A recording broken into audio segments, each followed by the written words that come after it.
Have you been isolated? Now, before you stop the video, you're like, no, I haven't been isolated. Just pause for a moment. I want you to consider, do you have more friends since the beginning of the relationship to now? Do you have the same amount of friends and you talk to them more or less? Like, I want you to pause and really consider this. Like, what is your friendships? What is your family? What is other relationships that you have in your life? What does this actually look like? Now, you might be thinking, well, obviously I would have less friends because like we're married and all this kind of stuff. I get it, okay? But I want you to consider, do you have positive influences in your life? And do you have access to those? And are they actually encouraging you to move forward in a healthy way? Because a lot of times people will be in a toxic relationship and they will slowly get to a place where they have less and less communication with positive people.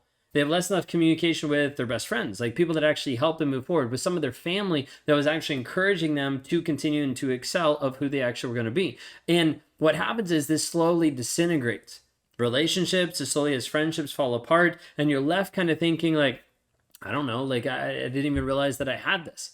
I want you to consider a narcissist oftentimes will go through these subtle steps to isolate you from friends, from family, from other people in your life without ever saying no.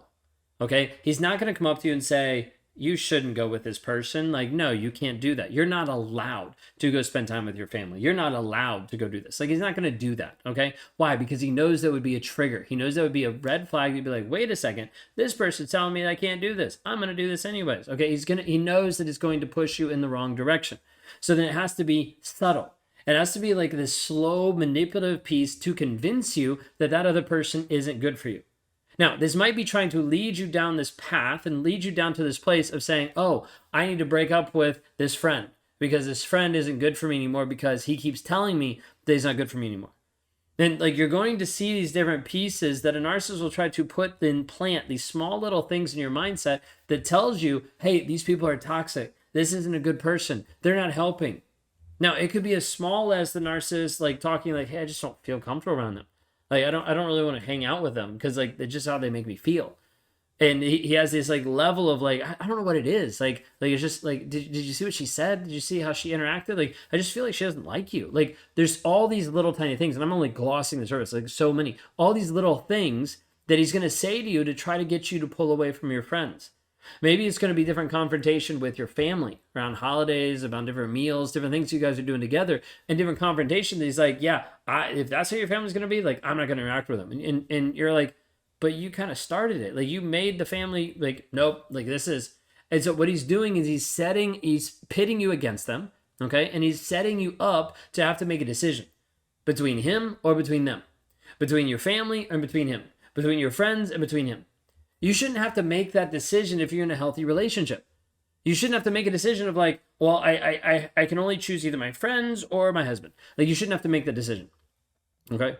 What you need to understand is a toxic person wants to isolate you, wants to pull you away so there's less people that have influence on you, less people that speak the truth into your life, less people that encourage you, and less people that have a voice into your world. If he's the only voice into your world, then the only thing you listen to is him. That's what he wants. He wants to make sure that the only person that you listen to is him. So he's going to work on this over and over and over to isolate you from other people all the time while not saying no. Maybe you have it on the other side where he's isolated you, but it hasn't been him putting down your friends. It hasn't been him doing anything else like that. It hasn't been him saying no. But what it's been is him using this emotional manipulation to try to keep you with him.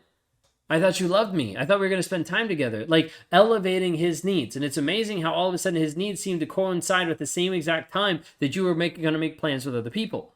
It's almost like he has a sixth sense where he's just like scheduling things to schedule things so that you have to spend time with him. You have to go watch that movie and sit on the couch while he texts someone else, while he's not even paying attention to you. But the thing is, he has to have you there. There has to be this piece of like, you're my supply, you have to be here. You're my trophies, you have to sit on the couch. You can't talk, you can't do anything, but you just have to be here. At the beginning of the relationship, you're like, this is amazing. He's infatuated with me. He loves me so much. He's spending so much time with me. He's texting me all the time. We do everything together, and it feels amazing. But then you start realizing that amazingness is kind of controlling.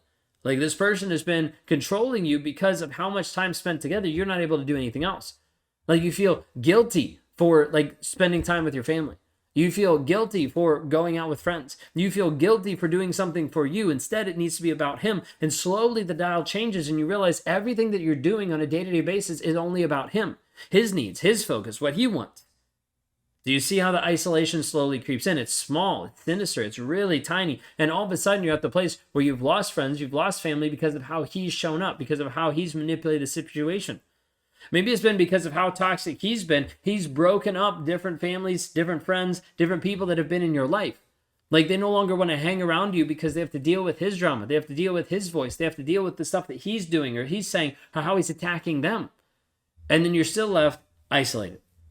So I want you to consider today, are you actually isolated? Is this even a remote possibility in your life? Sit down and take an actual good self-reflection of like, what does this actually look like?